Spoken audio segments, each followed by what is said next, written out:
سلام خدمت همه دوستان. این 145مین قسمت رادیو وادیوست. ما آخرین باری که قسمت قبلی 144 رو در واقع که عدد قشنگی هم هست منتشر کردیم 28 اسفند 1399 بود و از اون روز تا الان تقریبا 1700 روز گذشته. دیگه یه تأخیر کوچیکیه دیگه، به بزرگی خودتون ببخشید، ما تلاشمون رو کردیم ولی خب فرصت نشد دور هم جمع بشیم که در خدمت دوستان باشیم. من خیلی سریع با توجه به اینکه خیلی بحث جذابی داریم میخوام با سهیل شروع کنم. سهیل یه خبری راجع به بلک راک و حوزه کریپتو داشت. سهیل جان ما در خدمت. خواهش میکنم، خیلی ممنونم. سلام به همه بعد از 1000 و چند ساعت روز و صدای منو از تهران میشنوید. خیلی خوشحالم که در خدمت شما هستم. بدون مقدمه بیشتر بریم سراغ این که بلک راک گفته که میخواد بخش قابل توجهی از دارایی‌های خودش رو توکنایز بکنه و در واقع همین الان هم یک صندوق ETF حدود 100 میلیارد دلاری داره و تخمین‌ها و اخبار میگه که حدود 1 تا 4 تریلیون دلار دارایی رو بنا داره که توکنایز بکنه. توی حالا اخباری که میتونه در واقع با این اوریب داده بشه، یه پیش بینی از اکسنچر بود که تا 2035 حدود 15% دارایی‌های دنیا توکنایز میشه. احتمالاً تو ذهنتون دنبال حجم اسست‌های بلک راک میگردید که 13 خورده تریلیون دلار عددی که داره. اون خورده‌ایش 1.5 ایران البته سهیل جان. قطعاً، ولی نکته اینه که 2 تا سرچ که کردیم، یعنی تو 2 نفر مختلف اختلاف عددی که تو سرچ در مورد خورده‌ای اومد داره بیش از کمی نرده، مثلا 13 و 14. آره 13 و 46 asset under management به قول خارجی. و اگه مثلا اون بخواد 15% اینو بخواد بیاره تو بازی، یعنی حدود 2 تی داره وارد میکنه، به شرط اینکه مثلا حجم بازار کریپتو که خدا رو شکر مثل واتکنک در اعماق مختلف دریاهی داره کوچیک و بزرگ میشه، تخمینی حدود همین 4 که الان هست باشه، حدوداً 50% بازار رو بزرگتر میکنه.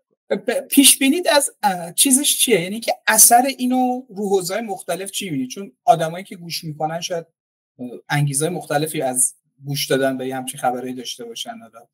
ببین همین الان بهتون بگم، حالا شاید تو خبر آخر همین پادکست دوباره درباره‌اش صحبت بکنیم، همین الان بهتون بگم به طور منطقی و به شهادت اخباری که حالا کم و بیش از گوش و کنار دنیا به گوش میرسه، واقعا ولوله‌ای در تیم‌های فنی افتاده که تازه فهمیدن ای وای من چه زیرساختی قرار بوده بیاد، چه اتفاقی قرار بوده بیفته.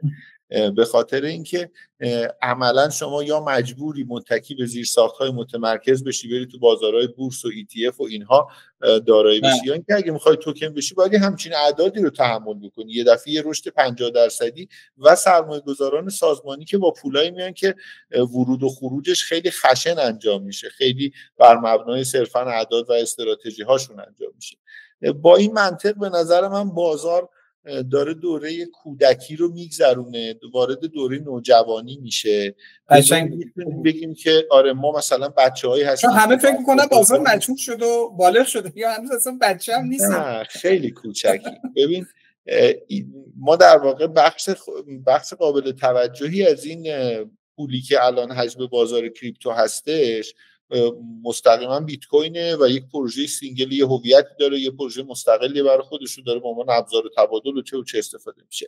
اون چه که ما به عنوان صنعت توسعه دادیم، یعنی فناوری‌های مختلف و توکنایز کردن چیزهای مختلف و هر انواع توکنی که حالا گفته بودن، خیلی عدد کمیه در مقابل دارایی‌هایی که مثلا فقط سهام دنیاست که مثلا حالا بلک راک چه بخشیشو 78 تا چقدرشو میگن در دستش داره مدیریت میکنه.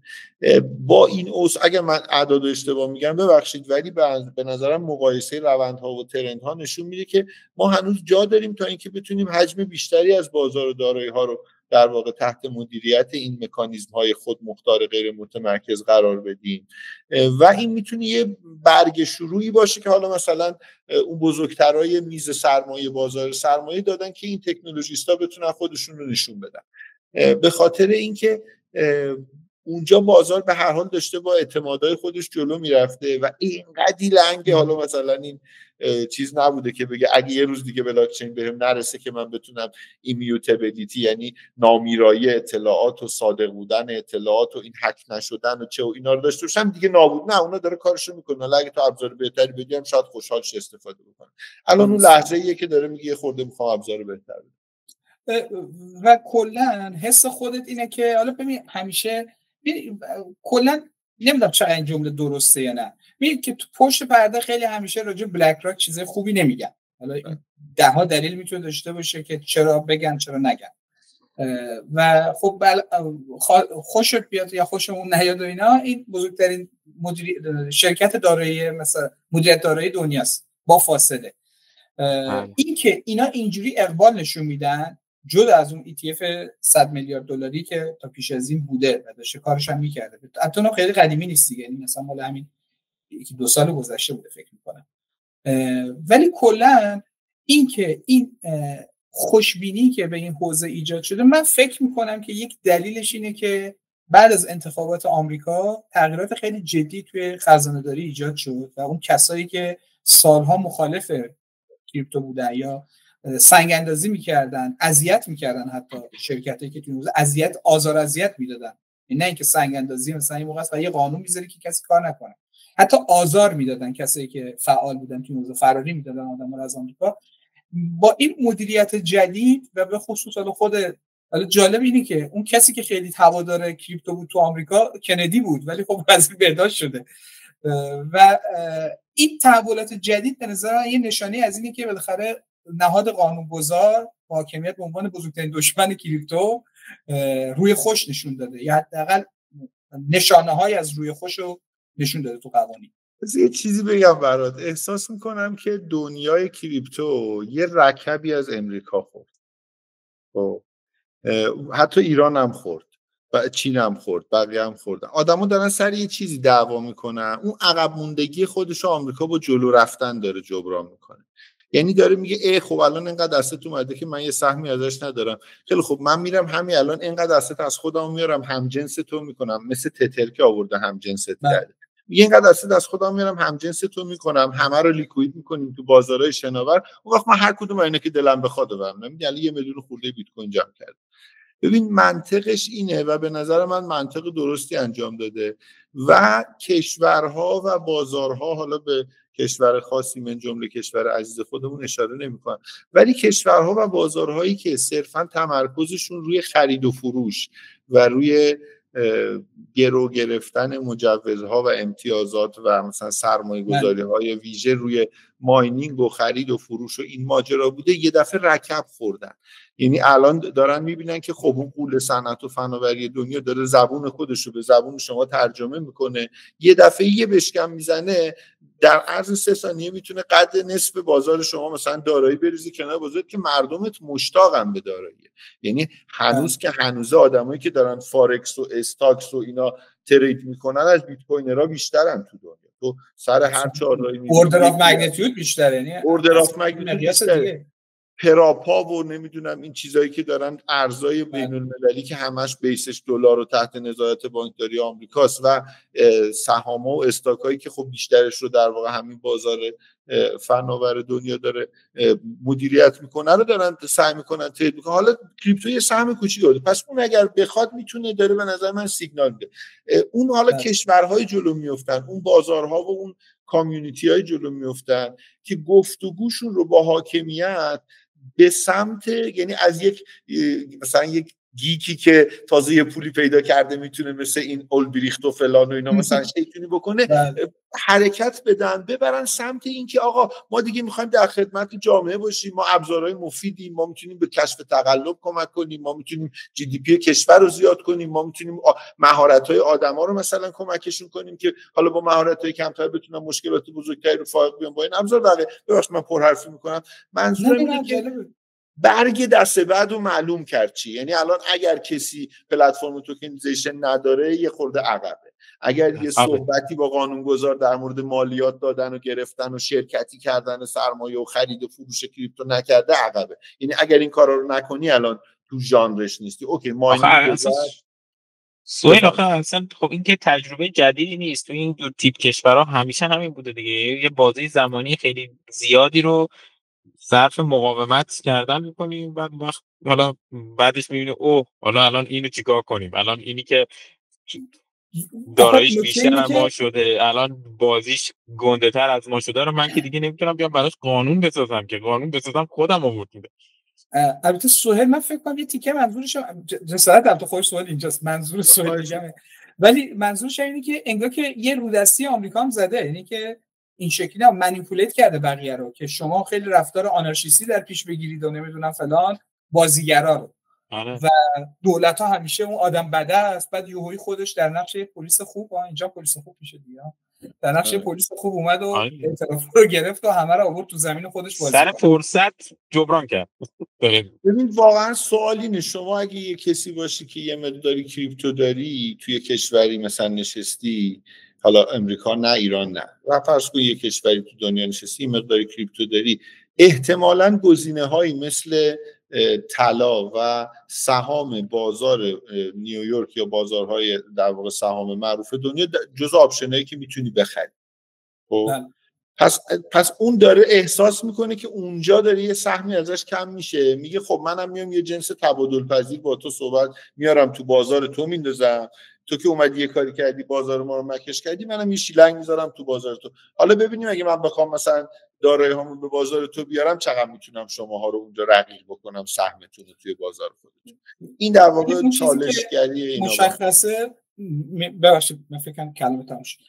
اون چیزی که مشخصه اتفاقای جالب و هیجان انگیزی قرار بیفته بالاخره، چون هم بازار طلا تحت شعاع خودشه، بالاخره الان صحبت اینه که اوراق قراره، یعنی در واقع قراره نرخ بهره یه تغییرات ریزی بکنه، اوراق آمریکا قراره یه تغییراتی توش بکنه و این یه اتفاقی هم که داره میفته، من نه به عنوان متخصص، به عنوان یه آدمی که شاهده اتفاقه اینه که اتفاقا تو اون کشورهایی که مثل چین و اینا پولداراشون تمایل بیشتری دارن که سراغ اینجور دارایی‌ها برن تا اینکه برن توی کشور خودشون یه کاری بکنن. میلیونرهای چینی تمایلشون برای خروج از اون کشور و رفتن بردن سرمایه‌شون به یه بازاری که این شکلیه مثلا جالبه. این تحولات میگم طلا و اتفاقایی که داره میفته امروز هر روز داره بالاتر میره، معلومه اتفاقی میشه، حالا بعد راجبش صحبت می‌کنیم دیگه، حالا میریم جلوتر اتفاقی میفته. خب ما یه از ساحت پول خارج بشیم بریم به اون بخش در واقع نقطه مقابلش از نظر خیلیا، اونم بحث هنره. ببین من به عنوان یه آدمی که حتما هنرمند نیستم خیلی علاقه داشتم وقتی AI یه سری ابزارا هوش مصنوعی یه سری ابزارا برای توسعه تولید هنر، هم از تصویر هم از ویدیو هم از موسیقی در اختیار گذاشت، خیلی هیجان زده بودم. ما شاید مثلا هولوش 6 سال پیش اگه یادم باشه توی رادیو وادیو راجع به این صحبت کردیم که مثلا اولین تابلویی که به کمک یه الگوریتم کشیده شده و ساخته شده و کشیده شده بود مثلا تو حراج مثلا فروش رفته بود و میگفتیم اون نقطه عطف دیگه از این لحظه هنره که AI درست کرده، حالا دوام سر همینه، چقدر ارزشمنده. حالا من خودم به عنوان کسی که خیلی علاقه داشتم و همیشه اون کم هنری خودم رو به عنوان یه حسرت می‌دیدم و میگفتم این ماشین یه ابزاری در اختیارم گذاشت که حداقل ایده ها رو به یه شکلی تبدیل کنم، خیلی خوشحالم. ولی خب همه اینجوری نیستن. حالا محمود رضا می‌خواد راجعش صحبت کنه که اصلا آقا ما AI هنر هست یا نیست و دعواهای پیرامونیش. سلام، منم خیلی خوشحالم بعد از 1700 روز بالاخره برگشتیم به رادیو وادیو و حالا با یک شکل شمایل جدیدتری داریم ضبطش میکنیم و خیلی خوشحالم در کنار دوستانم هستم. من قبل از اینکه در مورد این موضوع صحبت بکنم یه چیزی وسط صحبته مسعود یادم اومد، یادت داشتیم در مورد دیپ فیک صحبت میکردیم، یه ویدئویی بود رئیس جمهورا موزیکی رو داشتن با هم میخوندن، اما اون موقع داشتیم تن و بدنمون میلرزید وای الان اگر به جای یه نفر دیگه این بیاد حرف بزنه کی میخواد بفهمه، و الان دنیا پر شده از اینا و داریم میریم جلو. آره هر روز ما یه بار آدرس لینکش رو پست میکنیم زیر این اینستاگرام جدیده که بگه این یکی ویدیو درست کنه که ادای مثلا چشم یارو هم در میاره رو به اون آدرسش بده. آره خلاص اینجوری یه مقاله هست که توی سال 2015 میگم 2025 یه ماه دو ماه پیش منتشر شده بود، یه کار جالبی کرده بود. اومده بود گفتش که بیایم یه بحثی رو راه بندازیم سر این که آقا واقعا هنری که از AI میاد بیرون رو واقعا میشه گفت بهش هنر یا نه. و بعد ارجاع داد به یه 2 تا محقق توی دانشگاه بارسلونا. گفت آقا اینا اومدن یه حدود 1000 نفر رو جمع کردن توی یک جایی، همینجور رفتن اومدن یه جایی یه سری تابلو نشون دادن و بهشون گفتن آقا مثلا نظرتون رو بگید، آقا امتیاز بدید و فلان. یه میکنم نزدیک 50 تا تصویر خیلی خوشگل و هنری، بعد همه امتیاز دادن. جمع‌بندی که اتفاق افتاده بود توی اون تعداد چیزایی که نمایش داده شده بود، یه دقیقاً 50 تصاویری هم بود که AI ساخته و تقریباً امتیازها یکی بود. به محض اینکه اینش جالبه، محض اینکه به همون آدمایی که امتیازهای نسبتاً بالا به این تصاویری که AI ساخته بود گفتن که آقا این تصویرها AI ها، حالا یه بار دیگه بیا نظرت رو بده، حالا با این نگاه بیا نظرت رو بده ببینیم اشتباه کردی، به شدت افت کرد، به شدت کاش امتیازات افت. برعکس میدادن، یعنی کاش این هنر واقعی ها رو میگفتن اینا یه بار همینجوری آره ضایع یه میشدن. بار همینجوری. این این یعنی چی؟ دیزاین اف اکسپریمنت بهتری بود. آفرین، آره این روش همون بندیش چیزیه قشنگه. که سهیل میگه دیگه. آره ببین این موضوع چیه؟ موضوع اینه که این داشت در مورد همین صحبت می‌کنه. میگه آقا آدما یه سوگیری دارن که الان میشه در موردش بهش گفت سوگیری. اونم سوگیری اینه که ما هنر رو فرض میکنیم و فرض میکردیم از قرنها پیش که اون چیزی رو ما هنر میدونیم که از دلمون بیاد بیرون، از احساسمون بیاد بیرون و اینجور چیزا. یعنی اون چیزی رو هنر میبینیم که اون هنرمند ساخته. ولی الان داره اتفاق جالبی که میفته تو دنیا اینی که داره از به خصوص تو نسل جدید این اتفاق داره میفته، اینی که سازنده خیلی انگار مثل قدیم دیگه مهم نیست. اون چیزی که من حس میکنم مهمه. حالا تو بیا مثلا چه میدونم هنرمندترین با احساس ترین هنرمند دنیا بشو که هنرمندهای مختلف و همه بیان بهت امتیاز بالایی بهت بدن، ولی انگار اون چیزی که من حس میکنم و میخوام که اون رو اسمش رو بذارم هنر برام مهمتره. حالا من جالب اینجاست که داره AI روی اون نقطه داره رقابت میکنه. اون چیزی که من دارم حس میکنم، اون تحقیقه اون چیزی بوده که آدما حس کردن، نه چیزی بود، نه چیزی که اون هنرمنده از احساسش فقط صرفا آورده باشه. خب قاعدتا ما میگیم که الان داریم میگیم AI احساس نداره، ولی الان داریم میگیم که یعنی الان میشه جمع‌بندی کرد که واقعا هم یه حسی هست که اگر همچنان قبول داشته باشیم که AI میخواد یه چیزی رو از احساسش بیاره بیرون، یه چیزی داره جنریت میشه که حالا ما باید اون اسمش رو بذاریم احساس AI و باید قبول بکنیم که این اتفاق داره میفته. و این سوگیری ذهنیه انگار داره یه چالشی بهش خورده میشه و خیلی دیگه الان دارن میگن آقا من با اون چیزی که ماشین هم میسازه و اگر من احساس هنری بهش دارم، من بهش میگم یه اتفاق هنری، یک حس هنری در من داره ایجاد میکنه. و خب این یه اتفاق جالبیه واقعا. چیزی که داره بحث میشه اینه که دیگه آقا نرو بگرد دنبال این که یه هنرمندی که از فقط باید مثلا ساعتها و سالها و مثلا قرنها مثلا از اتفاقات قدیم تجربه کسب کرده اومده دانش بقیه رو آورده جلو، احساس خودش رو توش قاطی کرده و حالا یه چیزی رو جنریت کرده، فقط اون هنرمند.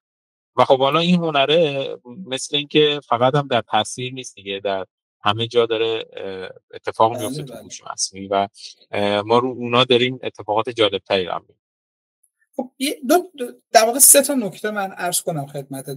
اما اینجا در واقع رادیو همیشه بچه یه خورده عمومی داره تو این حوزه، اینی که متخصص تاریخ هنر رو نمیدونم حالا هزاران نفر درسشو میخونن اصلا تخصص این کارو دارن، ولی از همون منظر عمومی و نه خیلی عمیق یه چند تا نکته بخوام بگم خدمتت. ببین اول اینکه همیشه یه دعوایی بوده، حالا من نمیخوام بحث تخصصی بگم، دعوا بحث مؤلف بوده، یعنی که بالاخره آقا چقدر نقشش در واقع مؤلف ما داریم توی هنر و این داستانا. خب اصلا میگم مؤلف مرده، حالا دیگه واقعا مؤلف نداریم تو خیلی از داستانا و همه دارن تکرار میکنن. یعنی حتی به یک چیزی هست، یعنی کسایی که خیلی از دور نگاه میکنن میگن که مثلا کل قصه ها گفته شده دیگه، هیچ قصه جدیدی نیست تقریبا، همه قصه ها یک بار گفته شده، همه نگاشتی از هم دیگه. بنابراین تا حالا یه چیزی داشت که میشه گفت اینه که همه هنرمندای فعلی هم به این شکلی تحت تاثیر کسی قبلا بودن دیگه، یعنی انباشت و در واقع رسوب هزاران اثر هنری، دیدنش، تحلیلش، درس خوندن راجع بهش باعث شده که مثلا یک نقاش فلان فرم رو توی مثلا تصویرسازی خودش داشته باشه، یا فلان فیلمبردار فلان مدل روایت رو بپسند، در واقع فلان فیلمبردار و کارگردان فلان مدل روایت رو بپسند، یا فلان موسیقیدان تحت تاثیر ذائقه مردم در زمان خودش و آن چیزی که هنر اصیل شمرده می‌شده در اون زمان یه چیزی ساخته.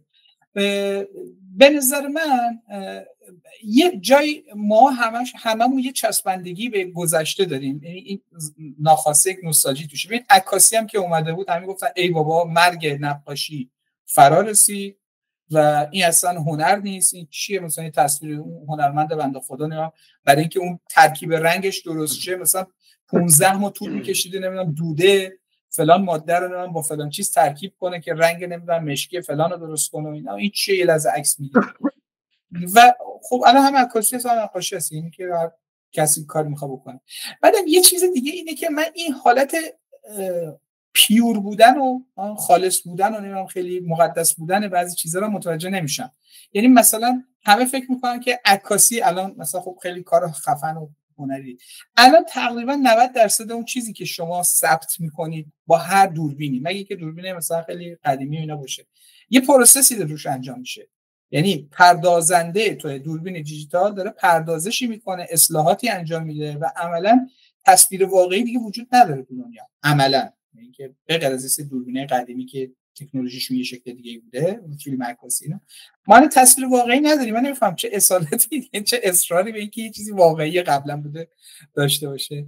بعدم در نهایت ذائقه مردم دیگه، نسل ما یه جور فکر میکنه، من فکر میکنم که زد جنریشن، اون کسایی که به عنوان زد جنریشن شناخته میشن، من خوشم نمیاد این لفظو به همه دنیا بگیم، اون کسایی که سن پایین‌ترن مواجههشون با اینجور موارد یه شکلی حتما تو مطالعه که انجام شده جدا از اون ظرافتی که سهیل گفت میشد رعایت کرد.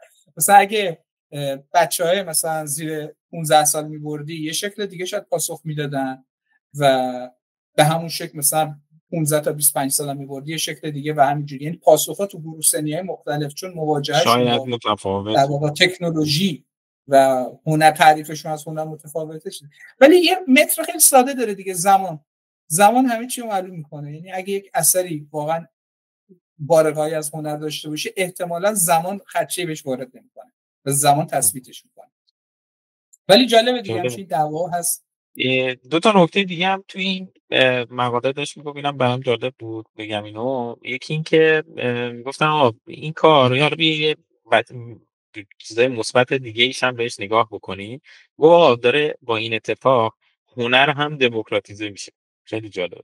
یا قبلا فقط یه عده آدمای خاصی انگار باید مثلا یه کار خاصی میکردن، در معرض یه اتفاق خاصی میبودن که یک اثری رو خلق بکنن یا یه ابزارهایی رو میداشتن، ولی الان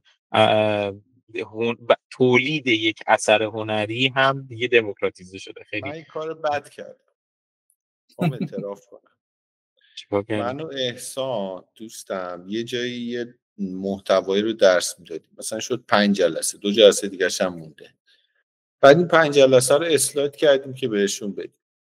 بعد که اسلاید کردیم، خب من تمپلیتی برای اسلایدها داشتم که محتوا رو درست می‌کردم دیگه، شکل و قالب و تیتر و فونت و اینا رو درس می‌دادم. این محتوا رو که گذاشتم، ببخشید طولانی شده توضیح، این محتوا رو گفتم تصویر بسازم، رفتم سراغ جی پی تی و جمینا اینا، گفتم تصویر. اول یه عکس خودم و اینو احسانو داشتم، گفتم بیا ما رو بساز، مثلا استودیو گیبلی دوست داشتم، بعد چیزام دوست داشتم، این ژانر پرامپتا شد بخواید نشونتون میدم، ژانر کوین تلگراف هم خیلی دوست دارم عکساشو. گفتم اگه میشه ژانر استودیو گیبلی و کوین تلگراف رو ترکیب کن، یه عکس از من و احسان کنارم بذار، اینم عکسای واقعی مونه. بعد تازه عکس واقعیمون هم نبود، این عکس رو قبلا خودمون بهش داده بودیم، خود عکس فیک بوده.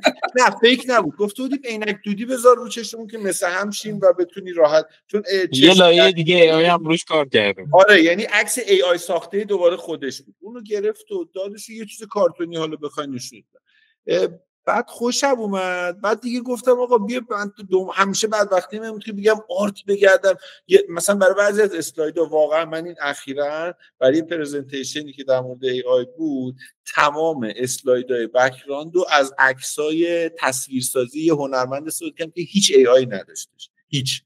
بعد همه فکر می‌کردن کاملا ای آی، اصلا یارو به این معروفه یه کسی جانش. آره اصلا میگم مثل ای آی میمونه کارش. بعد یارو 20 سال پیش کاراشو کشید. حالا بعد این دفعه گفتم که خب حالا چه کاری دیگه، این متن رو که داریم، متن رو حالا بماند که چجوری بعداً یه بار دیگه میگم چجوری درست شد.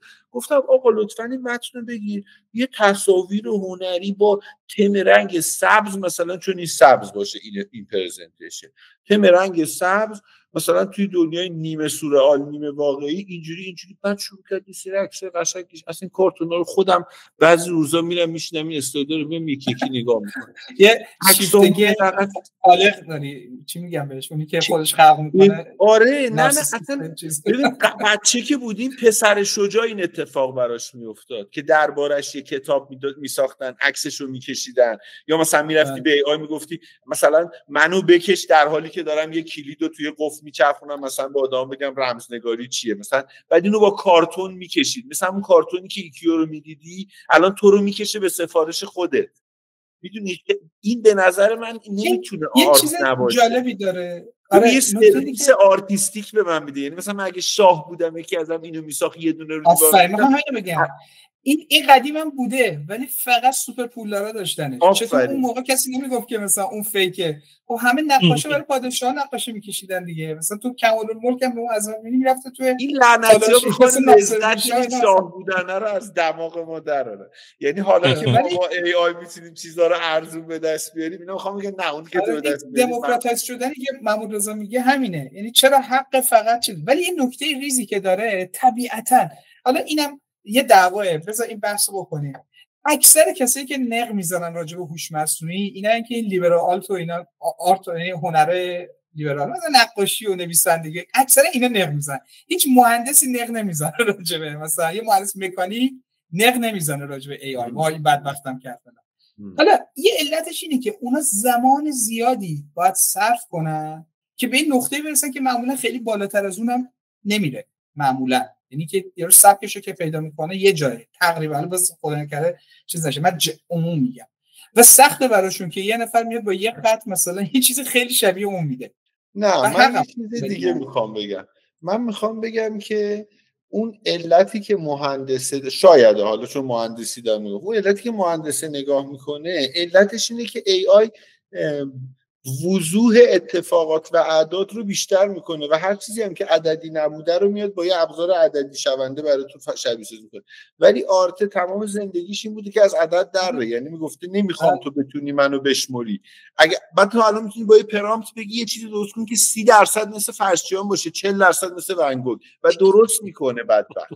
خب در حالی که تو قبلا به نقاشی این حرفو میزدی احتمالاً اون بومو تو سرت خورد می‌کرد. یعنی میگفتی یه همچین چیزی برام فکرشو بکن که مثلا میگفتی که آقا نمیدونم 20% مثلا پیکاسو باشه، مثلا 80% مونه باشه و یارو میزدت احتمالاً. آقا من گفتم الان کشید، گفتم با تم گیبلی با ژانر کوین تلگراف عکس منو احسان کشید. مثل گیبلی فقط کوین تلگراف خطای دورش پر رنگ تره که خود کارتون جداست. اینجوری کشید گذاشته اونجا. من موندم چی بگم. حالا خب لذت دارم میبرم، چرا بد باشه؟ یه بحث خیلی طولانی و چیزی داره. میگم یه بخشش خیلی تخصصی به نظر من، یعنی که ادله هر دو طرف ادله قابل شنیدنی، قابل اتکای.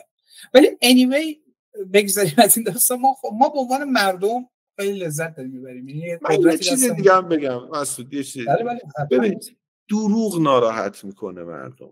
اون چیزی که یارو رو ناراحت کرده اینه که بهش بگن این ای آی و تو نمیتونی تشخیصش بدی. اگه یه نفر تو رو دعوت کنه بچه‌ها من با 3 تا از شاگردام نشستیم انگولک کردیم، فرمول ریاضی و گرافیکی و چی قاطی کردیم، یه سری کار با ای آی درست کردیم، بی تماشا کنید، احتمالاً میاد میبینن خوششون هم میاد، دست نمیزنن میرن. یعنی ممکنه این که طرف داره میگه نمیتونم بفهمم داره ناراحتش میکنه. اوکی میدونی این فرآیندی که داره اصلا کلا تو ای آی که میشه فقط تو این موضوع هم نیست، رو همه بخشایی که ای آی داره یه انگولکی میکنم هست. این کار دارن یه میندازنش وسط، بعد نتیجهشو بخوام ببینن که مثلا واکنش آدما چیه. یعنی هنوز ای آی رو به عنوان یک عضو جدید نشناختن آدما. ما نمیشناسیم، اون آره نسل دیگه ما بعدی نمیشناسیم، به خاطر همین میندازه وسط میگه حالا الان دیدی خودت قبولش کردی، به دیدی رسمیت مثلا ننداختن. دیدی چقدر باحال بود. هنوز جسارت این که مثلا اون بالاش بنویسم پاورد بای مثلا فلان یا مثلا اینو ای آی فلان ساخته ندارن. به خاطر همین سوگیری است دیگه. آقا ای آی پس یعنی یه چیزی توش هست دیگه، پس یعنی تو که نیستی من که. یه روزی به آدما گفتم آقا از امروز به بعد اگه من یه کانتنتی براتون درست کردم که توش ای آی استفاده نکرده بودم میگم. خب آره اینو درست هم. بدونی. آره اگه اگه نکرده استفاده بودم نکنی میگم. خود شک هم نکرده میکنن آره. بهت الان. الان مثل دیگه همون واقعا دفعه اینجوری شده. عکسه، نه مثل اون عکسه مثلا تعمدی داشتم، یعنی مثلا این اون دفعه میخواستم انگولکی بکنم که شما فکر کنید ای آی ولی ای آی نبوده. خب ولی اگه نکنم چرا؟ به خاطر اینکه مثلا یکی با یه وکیلی صحبت می‌کردم میگفت نه آی امکان نداره نمیشه، خیلی تعهد داشت به اینکه خودش به سراغ من. گفتم نگاه کن فلانی، من خردم در مورد اینکه این ماجرا چیه یه سری تحلیله، یه سری اطلاعاته. تحلیل رو مثلا فرض میکنم توانایی ذهنیم از بین نمیره، هر رو بهم بدی میتونم خوبش رو انجام بدم، ولی اطلاعاتی که نمیتونم همش حفظ بکنم. و بخش زیادی از این اطلاعات و گفتگو و تحلیلایی که من با این دستیاری کردم به عنوان لاگ تو همین AI، یعنی من تو بهم میگی یه چیزی بگو، تو 70% موارد نمیرم یه دونه نیو چت باز کنم، میرم تو چون تو مربوط به کار خودم کار میکنم، میرم تو یه دونه از اون چت قبلی‌ها میگم پیرو این حرف، حالا یکی اومده میگه فلان کنیم، بعد این یه لاگ داره که بخونه به من حرف بزنه. خب پس من یه بخشی از وجودم اونجا جا گذاشتم، خیلی ناراحتم، دلم می‌خواد سریع دانلودش کنم تو جن بوداده کنار خودم حلش کنم. اما نمیشه بگی نکنه استفاده.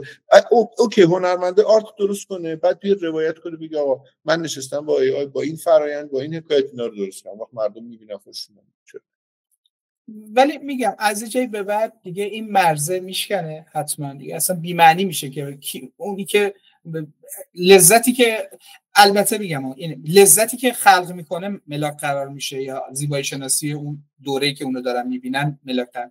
شاید هم یه عده واسه شون اصالت داشته باشه که مثلا این با دست کشیده شده باشه یا یک هنرمند واقعا.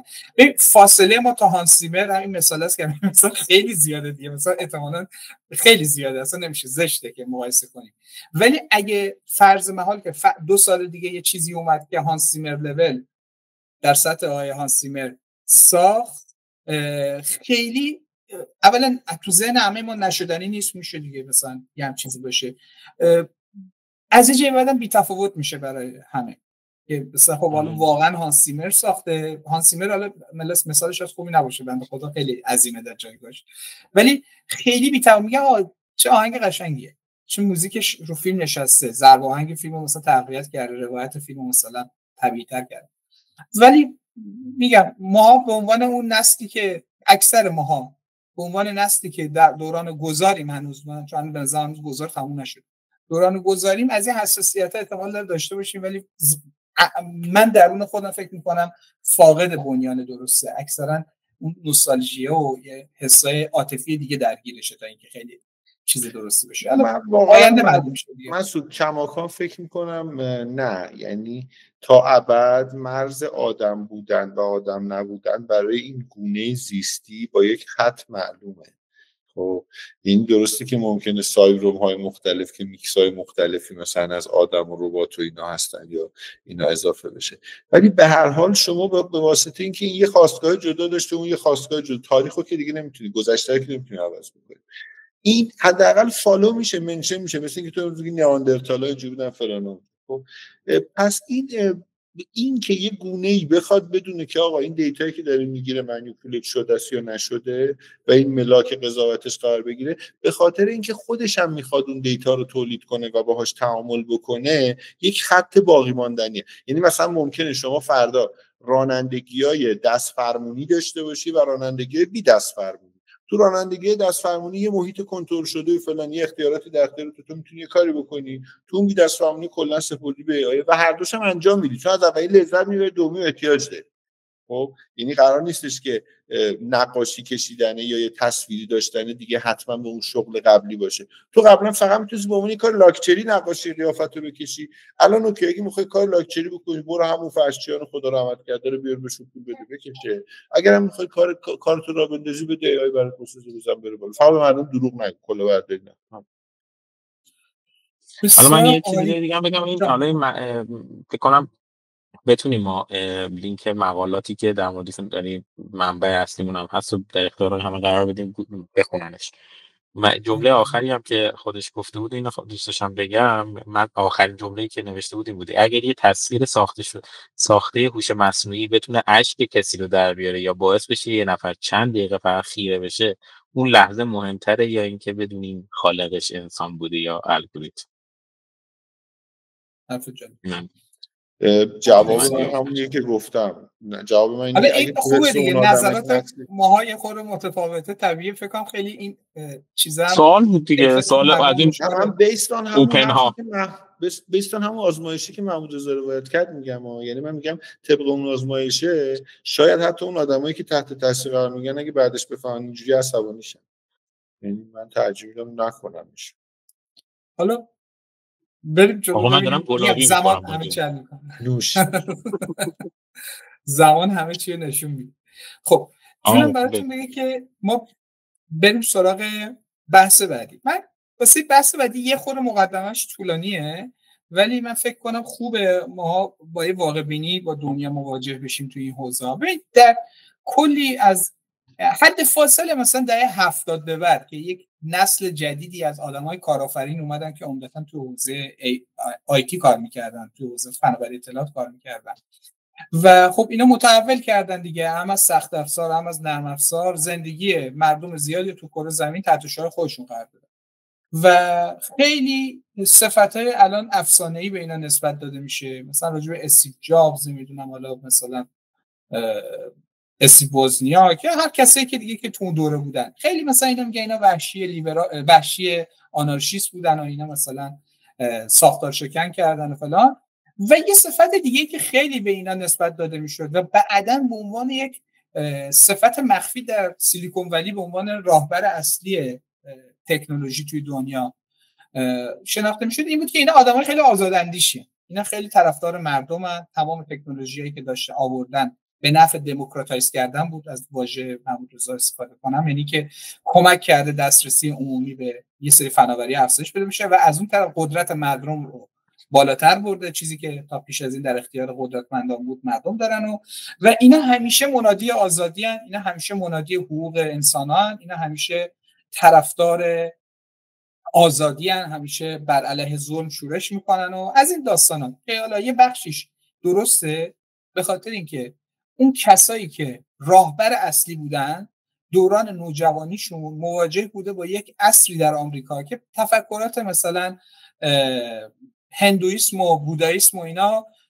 خیلی پرطرفدار بوده، حالا علتاش بماند که حالا مثلا جای خالی بوده که اینا پر کردن این مثلا تفکرات مثلا عرفانی حالا شرقی یا سرخپوستی مثلا اومده چیز نشسته و اینا مبتنی بر یه سری الگوهایی هستن که این الگوها رو اینا رعایت میکردن، یه جایی هم به فنا داده اینا رو، ولی عموما به عنوان یک ویژگی مثبت توی اینا تلقی میشد. یعنی اینکه ما میشنویم که استیو جابز پا شده رفته هند مثلا یه سال اونجا مثلا چیز کرده به عنوان یه فیچر مثبت آدمو، به عنوان بخش مثبت از اون. حالا نکته اینه که یه مقاله استیون لوی نوشته توی شماره جدید وایر. استیون لوی هم یه نویسنده قدیمی تکه، 30 سال 35 سال داره می‌نویسه، سردبیر وایر هم بوده مدت طولانی. یه مقاله نوشته تحت عنوان، من بخوام در واقع خیلی چیزش کنم، میگه که ما این آرمانگرایی که داشتیم تا رسیدیم به این تسلیم سیاسی که به قول این الان توی سیلیکون ولی وجود داره چه مسیر عجیبی بوده و خیلی راجع به این صحبت میکنه که این نراتیو، این روایتی که این کسایی که در خدمت آیتی داشتن کار میکردن، انسانای شورشی بودن، علیه ساختار و قدرت عمل میکردن، باعث شده بود که خب از یه طرفی هم آدمای جذب این دامینه بشن و این حوزه بشن که این افکار رو به عنوان ارزش فرض کنن. این خیلی تو خیلی از شرکت‌ها چه نوشته شده چه نوشته نشده ارزش تلقی می‌شده که طرفداری کنه از این تفکرات. مثلا توی حد فاصله 2015 تا 2020 یا تا 2022 هم این بود، ما شاهد این بودیم که مثلا شرکتی مثل مایکروسافت یا گوگل یا حتی آی بی ام قرارداداشو با ارتش آمریکا یا قرارداداش با مثلا کشورهای دیگه که برچسب زورگویی بهشون چیز میشد یا نقض حقوق بشر بهشون داده میشد و لغو کردن به خاطر اینکه کارمندا فشار آوردن. و یعنی اینکه اون کارمندام اینو به عنوان یک ارزش میپذیرفتن با وجود اینکه توی سند به قول معروف خود شرکت بالادستی شرکت این به عنوان ارزش خلق چیز نمیشه. شرکت کوتاه می اومده چون فکر می‌کرده که این کارمندا استه. یه اتفاقی افتاد که تو مقاله خیلی خوب بهش اشاره شده بود که ایلان ماسک توییتر سابق ایکس فعلی رو خرید و این یه اتفاق باعث شد که و 70-80% آدما رو خداحافظی کرد باهاشون در یه فاصله خیلی کوتاه و اصلا همه یادتونه با هم گفتن برید بکاپ بگیرید توییترتون، دیگه توییتر فردا میتر که دیگه هیچ دسترسی ندارید. ولی خب توییتر داره کار میکنه و این یه جسارتی داد به شرکت‌ها که خیلی هم گیر کارمندا مثل که ما نیستیم. یعنی که هر کی صحبت کرد من به کمک اتوماسیون ناشی از هوش مصنوعی و توسعه فناوری میتونم خیلی از اینا بزنم کنار، اصلا خیلی از اینا اضافی ام با این ادبیات. من دقت کنم، من نقل قول دارم، من نه دفاع از اون میکنم نه دفاع از این و خیلی اینا اضافی ان و بنزین بیرون و حتی اون نیمچه بندی که لحاظ تاریخی شرکت‌ها خودشون رو متعهد میدونستن به رعایت یک سری اصول اخلاقی و اینا مثل اینکه برباد. حالا نکته اینه که تو مقاله خیلی اینو داره میگه که آقا مثلا این که به قول معروف مدیر عامل اپل پا میشه میره مثلا پیش در واقع ترامپ بهش یه دونه لوح طلا میده مثلا با شیشه فلان کورنینگ نمیدونم فلان این داستانا، میگه این اتفاقا قبلا ما اینجوری نبودیم، اینقدر که مثلا چه تمام مدیرا برن صف بکشن که امروز با ترامپ دیدار کنیم چرا چون میخواد مثلا یه سری قواعدی بذاره فلان. من خیلی با این مقاله حال نکردم. مسئله جالبی رو داره صحبت میکنه و ولی یک فرضی داره، یک فرض آرمانگرایی داره که به نظر من هیچ وقت وجود نداشته توی سیلیکون ولی، حداقل اونقدری که من میفهمم و تاریخ اینا رو میخوندم من اینو ندیدم. اتفاقا همیشه تمام این شرکت‌های تک در اختیار یعنی بزرگترین مشتریشون دولت‌ها بودن و خیلی هر اون چیزی که شرکت‌ها میگفتن و یه لفظ خارجیش میگن هیپوکریسی تصویری تو این تصویری که ارائه می‌شده هست که تصویره به عنوان بخشی از برندینگ عمل می‌کرده. یعنی شرکتی مثل گوگل خودش شرکت اخلاق مدار توصیف می‌کرده، شرکتی مثل چه می‌دونم مثل مایکروسافت، شرکتی مثل شرکت‌های دیگه و اتفاقا اونای اخلاق مدارتر خیلی بهتر اون شرکت کوچیکا بودن که استارتاپ‌ها خیلی اخلاق مدارتر واقعی بودن، ولی به نظر میاد که همه توی بازی بودن و این فرضایی که این بزرگوار توی این مقاله‌اش داشته فرضای آزاردهنده‌ای بود برای من. این وقتی میخوندمش که میگه که این باعث شده که یه ترس و سکوتی و یه تبعید خودخواسته‌ای توی در واقع خیلی از این چیزا رخ بده توی درون این در واقع راهبران فناوری توی آمریکا رخ بده و این اصلا با اون رویای آزادی که ما داشتیم متفاوت و اینا و حالا یه سری صفات هم به یه سری آدما نسبت داده دیگه. مثلا چیزی میگه که مثلا سم آلتمن رو یه جایی گفته که این آواره سیاسیه یا مثلا بی خانمان سیاسیه اگه دقیق‌تر یادم باشه. میگه نه تو راستی نه الان قبولش دارن نه تو چپ آمریکا و این چقدر بده که مثلا لیدرهای تک ما انقدر از این ور به اون ور پریدن مثلا یه اتفاق افتاد. حالا من نمیخوام خیلی راجع به این چون بحث تاریخی داره که اون تاریخ جزئیات داره. این آقا هم یه روایت خودش میگه، یه روایت دیگه هم بیرون هست که با اون متفاوته، یعنی که اتفاقا میگه استیو جابز اصلا اینجوری نبوده، وزنیاک الان یه خورده فرق داره وضعیتش، یا مثلا بیل گیتس اینی که میگه نیستش و اینا. ولی این جالبه این بحث که آدما فکر میکنن که یعنی اون نگاه خیلی آرمانگرایانه نسبت به این لیدرهای تک داشتن و دارن و همینجوری این راجبه جدیدام همین جدید که چه اصلا مثلا ایلان ماسک و اینم همینه دیگه، یه سری اینو منادی مثلا آزادی بشر میدونستن و دمش که ما توییتر رو آزاد کرد دست نمیدونم دشمنان چپ و فلانی.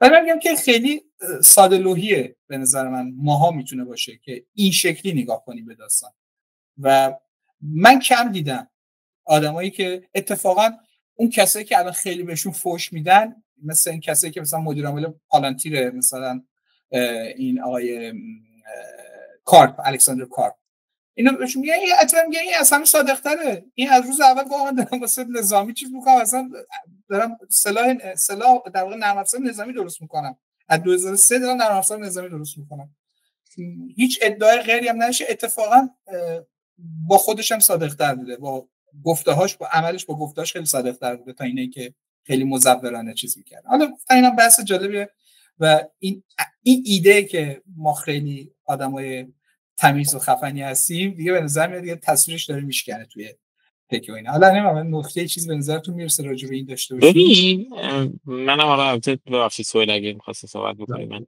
ببین من همیشه حالا هر وقت به هر سمتی تقسیم بندی اتفاق میافتاد همیشه ذهنم میرفت سمت اینکه ملت دنبال منافعشونن دیگه. یه زمانی منافعت این بود که مثلا خودتو ترتمیز نشون بدی، احتمالاً مثلا خیلی اخلاق مدار نشون بدی، فارغ از اینکه من شخصا چه چیزی دارم و چه گرایشی دارم یا چه الغه‌ای به چه سمتی دارم، شخصی و کاری ندارم. توی کسب و کار وقتی داری میری جلو ما خیلی دیدیم دیگه، حتی افرادی که مثلا سالها باشون حتی زندگی هم کردی و میشناختیش، دوستت بوده، مثلا اخلاق مداری رو توش مثلا می‌خواستی یه نفر مثلا از یه جنس اخلاقی مثلا مثال بزنی، احتمالاً یکی از همونها بوده، ولی وقتی میری تو کسب و کار یا می‌بینی اتفاقات دیگه هم میفته. منظورم اینه که این دسته‌بندی کلا از روز اول هم واقعا بی‌معنی بوده. آره دیگه، مثلا آقا من مثلا یه کسب و کاری رو انداختم مثلا در مثلا حافظ منافع مثلا محیط زیسته، برو بابا الان احتمالاً مثلا ببخشید میگم الان مثلا، ولی خیلی خیلی به نظر همون چیزی که خودت گفتی خیلی احتمالاً باید مثلا سطحی بریم نگاه بکنیم که آقا مثلا یه کسب و کاری راه افتاده مثلا در حوزه تک داره کار میکنه، ولی میگه من مثلا تکمو در حوزه مثلا چه میدونم در حوزه مثلا کشاورزی و سلامت نمیدونم هلس و اینجور چیزا هم میخوام مثلا مراقبت ازش بکنم، میدونم گرمای زمین رو میخوام فلان بکنم اینو. حالا اوکی یه زمانی اگر یه دیدی 2 تا 4 تا کم درست در نیامد، احتمالاً مثلا یا اونو میری عوض میکنی، میری یه پولی میدی سلامت رو اصلا کلا ملاکش هم ممکنه بری عوض بکنی که بازیگرا این رفتار رو میدارن. یعنی 99% خیلی فرق میکنه. یا اینکه مثلا یه زمانی همه کار کردی الان مثلا سنت رفته بالا، الان یهو مثلا یادت اومده که مثلا یه بنیاد خیریه‌ای یا مثلا راه بندازی، مثلا حالا الان در خدمت فلان باشی. اینا یه چیزاییه که احتمالاً خیلی نمیشه دسته‌بندیش هم کرد. واقعا این مقاله‌های این شکلی که میان این از روز اول میومدن تمیزکاری میکردن، حالا الان دارن با زور برعکسش میکنن، کلا یه باید یه تعمقی بهش نگاه.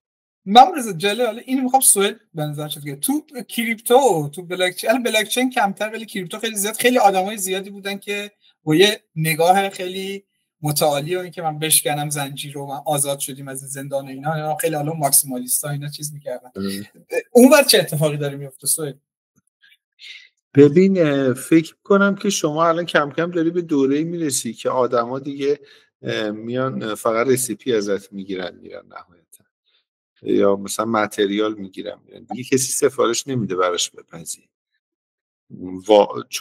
چون طرف میدونه که هر تجربه رو بخواد میتونه برای خودش بسازه. عموما سفارش تخصصی یعنی سرویس تخصصی ساختن کار سخت نمیشه، واسه همینه که API داره به MCP تبدیل میشه، یعنی اینی که سایت ها با هم دیگه فقط انجینشون حرف بزنن داره تبدیل میشه به اینکه آقا بیا این قابلیت ها رو داره AI تجربی دلت میخواد بهت سرویس بده، به من چه دیگه، این فیلدها این چیزی میتونی وارد کنی، اینم توضیحات و داکیومنت های من.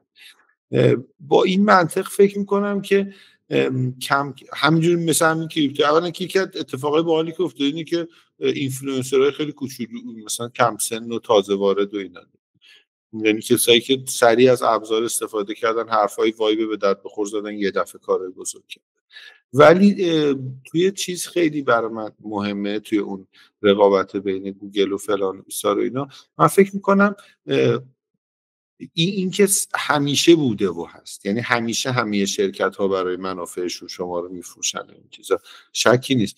موضوع اینه که این دفعه موضوع کار اون شرکت ها داره کم کم عوض میشه. این دیگه کم کم آدما مثلا از گوگل انتظار ندارن که حالا خیلی ایمیل خوبی هم ندادی من باهات اوکی ام، خب فقط یه دیتا سنتر خوب داشته باش، من بتونم همیشه باهات وصل باشم و مثلا اینا رو برای من بفرستی دیگه. حتی بقیه‌شو خیلی دلشون میخواد مثلا مدل پروتون میل استفاده کنم، میگن آقا تو یه جایی به من بده که بدونم امنه، سر تا تهش رو خودم انکریپت میکنم. یعنی حتی تو نمیفهمی من چه اپلیکیشنی دارم سرور تو استفاده میکنم مایکرو. چرا؟ به خاطر اینکه خیلی از اپلیکیشن ها فقط به واسطه هوش مصنوعی داره یک بار تولید میشه و یک بار استفاده میشه. یا مثلا خیلی کدا تو برنامه‌نویسی اینجوریه، تو نمیری یه کدی رو بگردی پیدا کنی، میگی دوباره برام همون رو بنویس. یعنی کدو یه دیسپوزبل کد بهش میگن، یعنی که کدو می‌نویسی دور میندازی دوباره بعد دفعه بعد دوباره میشه. بعد من باورم نمیشه وقتی میگم مثلا کاری که برنامه‌نویسای خفن میکنن. من این لحظه‌ای که از این آسیستان کمک گرفتم که برای من کد بنویسه همینجوری بودم، 10 بار می‌نوشتم خب یکی دیگه بنویسه، چهار من اون رو عوض کنم، که بیچاره اینتر میزنم تو یه دهم ثانیه 3 صفحه کد. ایراداشو میفهمیم، نکاتشو میفهمیم، این چیزا، ولی خب برای گفتن با تعبیری که تو گفتی من احساس میکنم که شاید واقعا لازمه که این چالشه بشه. یعنی اون رهبران اثرگذار اگر بخش قابل توجهی از کارهایی که اونا تا اون لحظه دارن میکنن، تو اون لحظه دارن میکنن، نه اینکه تا اون لحظه کردن، تو اون لحظه دارن میکنن، قابل جایگزینی با هوش مصنوعی بشه، شاید واقعا سازمانه بتونه مدتی بدون اینها یا با کم کردن بخشیشون بتونه در واقع بقای خودش رو ادامه بده. ولی خب سازمانی میشه که تنوع روح انسانی درش کمتره، بیشتر مکانیکی میشه، بیشتر قابل برنامه‌ریزی میشه، از جهاتی ممکنه خوب باشه، از جهاتی ممکنه بد باشه. یعنی مثل این که شما بگی که آقا من درسته که مثلا غذای این محرم و یا مثلا شکم‌الملوک رو دوست دارم که چون یه استاندارد خوب داره، ولی بالاخره دیگه این آشپز دیگه، حالا یه بار ممکنه خود نمکش بیشتر شه یا خود ترشیش بیشتر شه، ولی این دیگه میره رو فرمول که تو میدونی 3000 سال دیگه بیان این غذا رو بخورن، همه چی متریال رسیپی تا 3 رقم اعشار همه یکی بوده. این اون چیزی میشه که ممکنه ما تو سازمان‌ها دوست داشته باشیم. یه تعارف نکنیم با خودمون. من دلم ببین، من هفته پیش نه ماه پیش فکر کنم یه ماه پیش بود، رفتم توی یه جایی به خاطر اینکه این ارباب رجوع یه سازمان دولتی که نمیخوام الان اینجا اسمش رو بگم چون کلی آدم زحمت کش اونجا بودش، به خاطر اینکه من رفتم به اون در واقع کسی که داشت به من سرویس میداد اعتراض کردم که چقدر منو منتظر گذاشتی، این تعمدن سیکل کاری منو مثلا 2 ساعت به تأخیر انداخت. بعد من دوباره دیدم بعد از اونش بیکار رفتم به مدیرش شکایت کردم، مدیر آورد همه اینا رو نشوند و اثبات کرد که آقا تو تعمدن این کار کردی. بابا عذرخواهی کرد، گفت ببخشید من عصبانی شدم.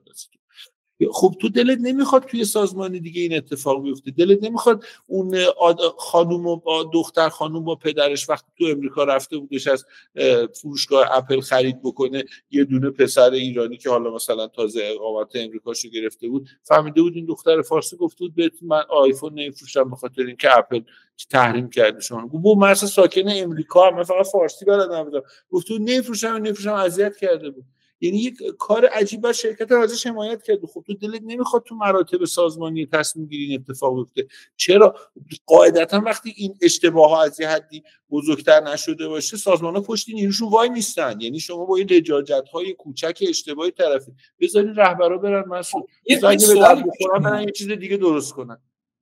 یه سوالی که پیش میاد اینه که ببین تا پیش از این اون نراتیو و روایتی که توی مبنی بر رعایت حقوق انسانی و کرامت انسانی مثلا توی سیلیکون ولی میچرخید، خیلی من خیلی دارم جنرال صحبت می‌کنم، ببخشید من خیلیتون جزئیات زیاد میچرخید، یه بخشش ناظر به این بودش که بر اساس این روایت میفروختن، همون گفته خودت، یعنی این روایت بود که بخشی از برندینگشون بود. ولی الان به نظر میاد چون نیازی ندارن خب و الان باید احتمالا فشاری که از پایین بیاد خیلی باید عمیق باشه که این عروس اصفهانیه میگه که به پدرش و مادرش میگه دعوا نکن، یه روز تو جارو کن یه روز تو جارو کن، خواستن کار نکنم ببین این کار بگه نه آقا من این کارو بهت میگم. روایت خیلی نراتیو خیلی قوی تری اتفاق میفته. چند نفر آدم تو فیسبوک کار میکنه؟ چند نفر تو گوگل چند نفر آدم کار میکنه؟ تو همین شرکت 1000 10000 100 همین عدد دیگه. چقدر مشتری داره؟ 500 میلیون. تمام شد. الان حقوق 2 میلیارد تو متا عضو. آقا بذار حقوق مشتری رعایت بشه که یه بیمار روانی نشینه اونجا پشتش، من تمام اعصاب و استرسایی که اون داره تحمل میکنه شخصی رو تو اینترا و محدودیت‌ها و اذیتایی که داره برای من ایجاد میکنه تو سرویس نامرتبش، بذار اون آدم اخراج بشه، یه دونه هوش مصنوعی بر اساس سیاست شرکت مثل آدم به من سرویس یه نکته که داره نکتهش اینه که من که خودم قائل به اینم که هر چی آدم که استفاده میکنه باز همیشه باید هوشیار باشه. اصلا اینکه هوشیاری بیلتینه، یعنی من فرضم این نیست که کسی دلش برای من سوخته یا مراقب من هست پشت اون پلتفرم. هیچ پلتفرمی به هیچ کی اعتماد ندارم که مراقب منه، ولی واقعیت اینه که این گارد ریلا، این خطوطی که مانع از این میشد یه سری کج و راستیا بره، بر اساس اون نراتیو شکل گرفته بود، بر اساس اون روایت شکل. ولی به نظر میاد که همونجوری که قدیم کم رنگ بوده و فقط حرفش بوده، الان دیگه حرفش هم نیست. ببین الان من فکر نمی‌کنم، واقعا فکر می‌کنم نراتیو جدید بهتره. یعنی ما داریم به نفع تعداد میلیون ها آدم یا میلیاردها آدم، آره صادقانه تره، چند تا آدمی که سلیقه‌های خاص دارن از اونجا میندازیم بیرون، جاش متد استاندارد میذاریم. حالا اون متد ممکنه بد باشه و ظالمانه باشه، اون وقت میتونید برید به مدیر شرکت شکایت بکنید، بگی شرکت ظالمانه است یا از ظالمانگی در میاد مثل آدم رفتار میکنه، یا اینکه اگه نه توی فرصت داری یه شرکت غیر ظالمانه بزنی اونو بگیری. اگه واقعا توییتر بد شد برو یه دونه بهترش. هم میگم الکی شعار ندید جون مادرتون، ما که میدونیم شعار ندید، کارتون رو بکنید. اگه من حال کردم استفاده میکنم، من باید هوشیار باشم. شعار کسی نده، من دیگه این شعارات بعد از این 20 سال دیگه کافیه.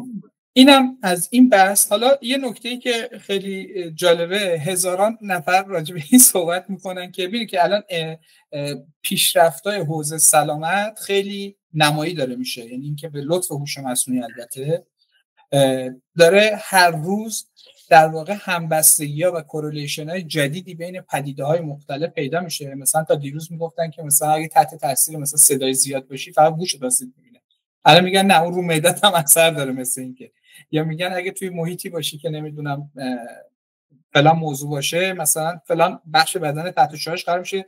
چون قبلا نمیتونستن به راحتی این همبستگی بین داده‌ها مشخص پیدا کنن، هرچند که معمولا اکثر مطالعات حوزه سلامت مشکل آماری داره. اینم از من داشته باشید، به نگاه کنید. یعنی نه کنترل گروپ درست حسابی داره، نه رندومایز شده، نه مثلا تعدادش کافیه، نه تنوع کافی داره از جهت اینکه مثلا یارو میاد یه حکمی راجع مثلا مردم مثلا شرق آمریکا میده، بعد همون راجع مثلا مردم فیلیپین هم قراره اون فرموله مثلا جاری و ساری بدونیم. حالا به هر شکل هوش مصنوعی داره بخش از این مشکلات حل میکنه. الان محمود رضا داره دو تا چیزی که ما فکر نمی‌کردیم هم ربط دارن، هم مثل که ارتباطی بینشون پیدا شده. یه مقاله مال 2 ماه پیش بوده، Nature Climate Change سال 2025 منتشر کرده و توی اونجا داره میگه که من 15 سال مصرف خانوار رو و داشتم چک میکردم، تو خانوارهای آمریکایی البته داشتم چک میکردم و چک میکردم ارتباطش با دمای هوا و اینا رو داشتم بررسی میکردم. تقریبا میشه گفتش که بعد از 15 سال دیگه به قطعیت رسیدیم که به ازای هر 1 درجه افزایش دما بین دمای 20 تا 30 البته 20 تا 30 درجه 0.7 گرم در روز ما مصرف قندمون میره بالاتر. یعنی هر چقدر دما بالاتر میره ما مصرف قندمون بیشتر میشه. به عبارتی اگر تا انتهای همین قند 5 درجه دمای هوا افزایش پیدا بکنه، من آمریکایی احتمالاً در روز دارم 1 قاشق چای خوری قند بیشتر مصرف میکنم در روز. اینو حالا شما فکر کنید در خیلی بده، این خیلی بده، چیز عجیب و غریبی میشه دیگه. یعنی تعداد افراد ساکن در کره زمین رو در اون دما اگر ببینی اتفاق عجیب و غریبی داره. مثلا میگه که خب دلیل داره دیگه، دلایلش هم خیلی غیر منطقی و خیلی مثلا عجیب و غریب هم نیست. شما وقتی گرمت میشه، هر چقدر بیشتر گرمت میشه یعنی گرمای بیشتری رو احساس میکنی، فشارت بیشتر میشه، فشار روی مغز بیشتر میشه، خستگی بیشتر میشه، دنبال جذب مواد قندی میگردی. حالا جالب اینجاست که بالای 30 درجه چون در حقیقت اثر دمای هوای بالای 30 درجه روی خلق و خود هم اثر میذاره، رو مزاجت هم اثر میذاره و اونجا قند کمتری مصرف میکنی. یعنی تو رو خدا بین 20 تا 30 درجه مصرف قند میره بالا، از 30 درجه بالا مصرف قند میاد پایین. یعنی چی؟ یعنی که کاملا اثراتش رو باید نگاه بکنیم دیگه. یک اتفاق جالبی که داره میفته اینه که توی این مقاله بررسی میکنیم، میگه که آقا اولا که بین 25 تا 28 اوجشه، یعنی اوج مصرف قند، افزایش مصرف قند تو اون نقطه است. و یه نکته جالب دیگه ای که وجود داره اینه که افرادی که کم بضاعت‌تر هستن مصرف قند بالاتری دارن. چرا؟ به خاطر اینکه در معرض گرمای بیشتری قرار میگیرن، هزینه تحمل گرما براشون کمتره تا اینکه برن کولر بگیرن یا مثلا آب مثلا خنک‌تری رو مصرف بکنن، حاضرن تو گرمای بیشتری بمونن. ولی خب از اون بر میرن مثلا مواد قندی که معمولا از همه اینها ارزان‌تر هم هست، داره در دسترس مردم خیلی ارزان‌تر قرار میگیره، استفاده میکنن. و خب تو باز دوره اینجا ما بحث عدالت اجتماعی رو هم داریم دخیل میکنیم دیگه. یعنی توی دمای بین 20 تا 30 درجه افرادی که کم بضاعت‌تر هستن در معرض بیماری‌های ناشی از قند هم بیشتر قرار میگیرن. این نکته خیلی جالبیه. یه چیز جالبی هم داشت میگم که همه مردم دارن میگن آقا مثلا چه میدونم کوههای یخی در کره شمالی داره مثلا آب میشه و فلان میشه. میگم یه لحظه ول کن، فقط تصور بکن. چی؟ آره کره شمالی گفتم. کره شمالی گفتم. کره شمالی. قطب شمال.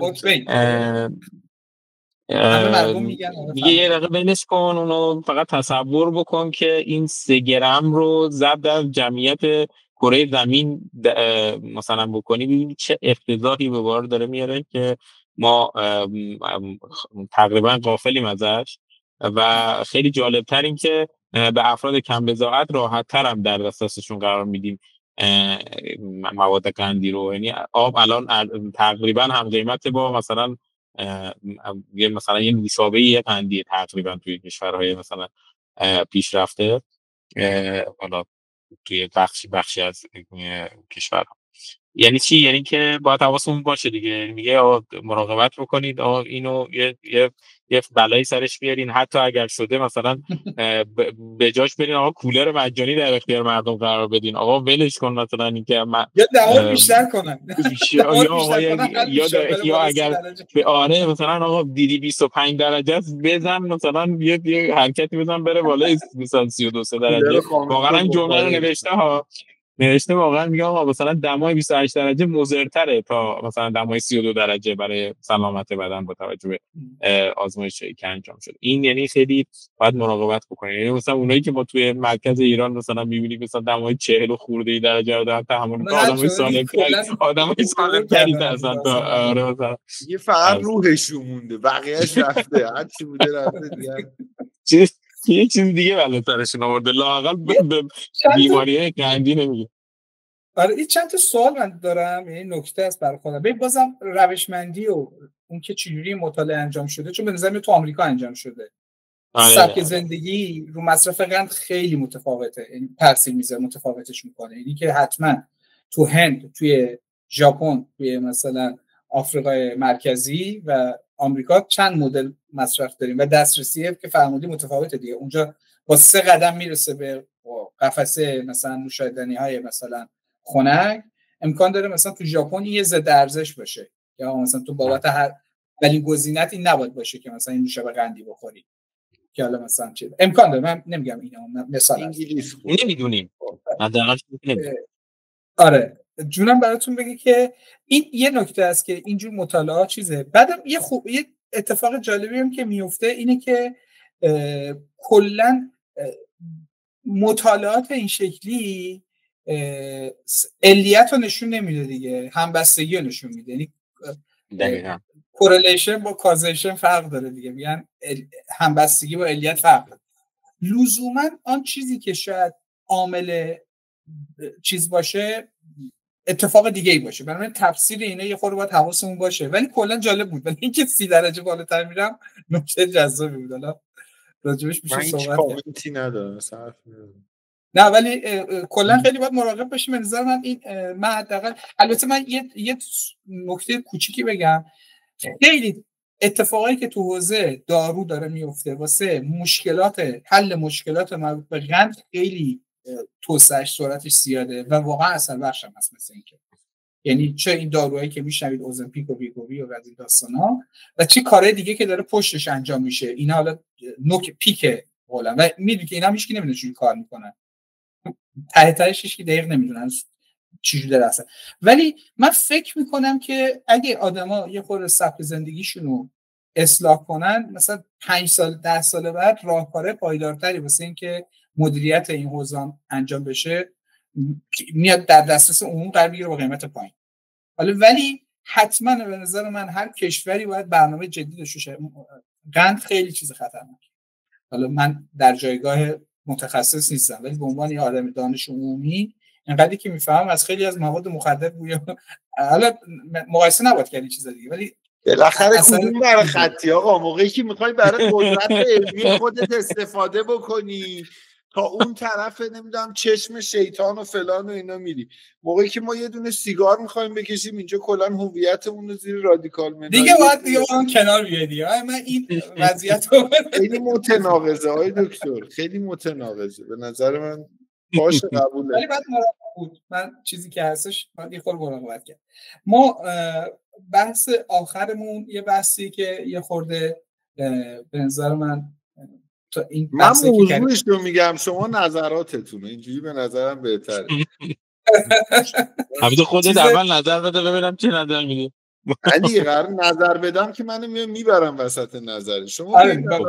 من مسئولیتی که من فعلا یه خورده سخت بردنم، تو دم دستری من راحت تر شد. برای همین میگم اگه میشه زحمت بکشید که خیلی من دیگه خب مسائل جهان شمول میخوایم در بیاریم، یه خورده مسائل داخلی رو صحبت کنیم.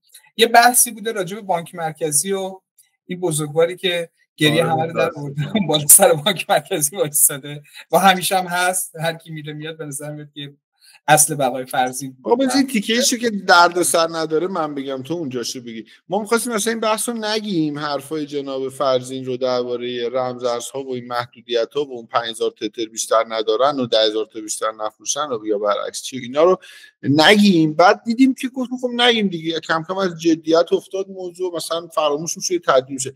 بعد دیروز یه خبری پخش شد که رئیس بانک مرکزی در واقع از سمتشون کنارگیری کرده، بعد دوباره راه پرداختی خبرگزاری قابل توجه بودش، در واقع خیلی فعال و پر مخاطب بودش، دوباره تکذیب کرده بود این خبر. گفتم صحبت کردیم با بانک مرکزی اینا و این وسط هم یه دیالوگی هم داشتش، یه مصاحبه هم هستش که توی اینستا وایرال شده، حالا احتمالاً همون قبلی است ولی به فراخور چیزایی توش گفته شده که بعضا از نظر تکنیکال، یعنی مثلا حاکی از اینه که اون تیمی که مشورت میدن به ایشون خب مثلا اطلاعات کاملی یا حداقل با جزئیات کاملی رو ارائه ندادن، یا حداقل میشده خیلی فوکوس بیشتری کرد، خیلی تمرکز بیشتری کرد جزئیات، چون بعضیشون اصلا سوالایی که جوابش معلومه یا برخی از ایرادا اصلا چیزاییه که قبلا نه خیلی بلنده. 2 ساعت حرف رئیس بانک مرکزی باید بشنوه. خلاصه ماجرا اینه که بسیار انتقادات زیادی به پلتفرم‌های طلا و در واقع رمزارزها و غیره داشتن، در حالی که خودشون خب عملیاتی جان و تو برخی از فرمایشاتون من جمله اونجایی که مثلا شما هم خبر معروفه که میگه آقا تو نمیتونی 5000 تا تتر بیشتر داشته باشی یا نه، وقتی که تو اینو معلوم میکنی داری از طرف بانک مرکزی یک کشور در واقع بیانیه اعلام میکنی که آقا من میتونم اینقدر. اولا که همینی که میگی به مجرد اینه که این من اجازه دارم برام اکسچنج بزنم، چون اگه تو میگی داشته باشی 80 میلیون آدم میگه من میخوام به اینا سرویس بده. دو اینکه وقتی که اینو میگی تو داری از طرف بانک مرکزی کشور میگه آقا این دارایی رگوله شده داری اعلام میکنی، در حالی که اگه تو همین حرفو بری سر میز مذاکره جهانی که داری میزنی با کشوری که داری میگی آقا تو رو خدا من فتح بودم FATF و فلان و ابزار بانکی و تامین رو میزنی، اونا میگن آقا ما اینجوری نداشتیم که تو بتونی هی با این آلترناتیو بازی بکنی. بعد حالا پیامدهایی که روی مکانیزم‌های مالی داخلی میذاره چیه؟ بماند اینکه گردش مالی که مثلا اینجوری روی ارزهای خارجی میفته 20% به خاطر اون نیماییه که حالا هر چند وقت عددش تفاوت داره با گردش عادی، بماند تو مالیات ثبت شدنش مشکل داره. خب به نظرم این یه چیز عجیبی بود، یعنی میتونست خیلی بهتر از این باشه، میتونست خیلی حساب شده تر باشه، ولی فکر کردم که حالا اینو بگم بهتون. من دیگه میگم نظر شخصی ندارم دربارش، ولی روایت ها و گوشه هاشو میتونیم با هم دیگه مرور بکنیم که حالا در چه داستانی. ببین سوال یه نکته‌ای که هستش، خب ببین بعد همگان واضح و مبرهنه که این شهوت کنترل و چیز خب بالاست در بانک مرکزی، به ماکسیمایز خودش میرسه تو همه کشورها معمولا، یعنی که کنترل دارایی‌ها، کنترل مثلا پول و این داستانا. ولی خب رویکرد مهمه دیگه. مشخصا اون چیزی که ما تا حالا دیدیم، یعنی حداقل توی 10-15 سال گذشته دیدیم در حوزه کریپتو، من سعی می‌کنم شوگر کوتت میگم یه خیلی شیرین ترین واژه ممکن، خرفت عمل میکنه قشنگ، یعنی که حتی مثلا یعنی حماقت مضاعف عمل میکنه و توی وضعیتی که من نمیدونم بانک مرکزی مدافع چیه، یعنی مدافع چه اتفاقیه، چون تو همه جنبه‌ها داره میبازی وقتی اینجوری بازی میکنی، یعنی تو نمیتونی بگی مثلا من دارم این منافع کسی یک گروه ماکسیمایز، تو همه میبازی. توی همچین حالتی که خرفت عمل میکنه، چون من دورم راحت میگم، آره خرفت عمل میکنه، واقعا حیفه. یعنی توی وضعیت اقتصادی فعلی ایران مردم حق دارن که حداقل ضربه رو بخورن از تحولات تورمی و حقشونه که دفاع کنن.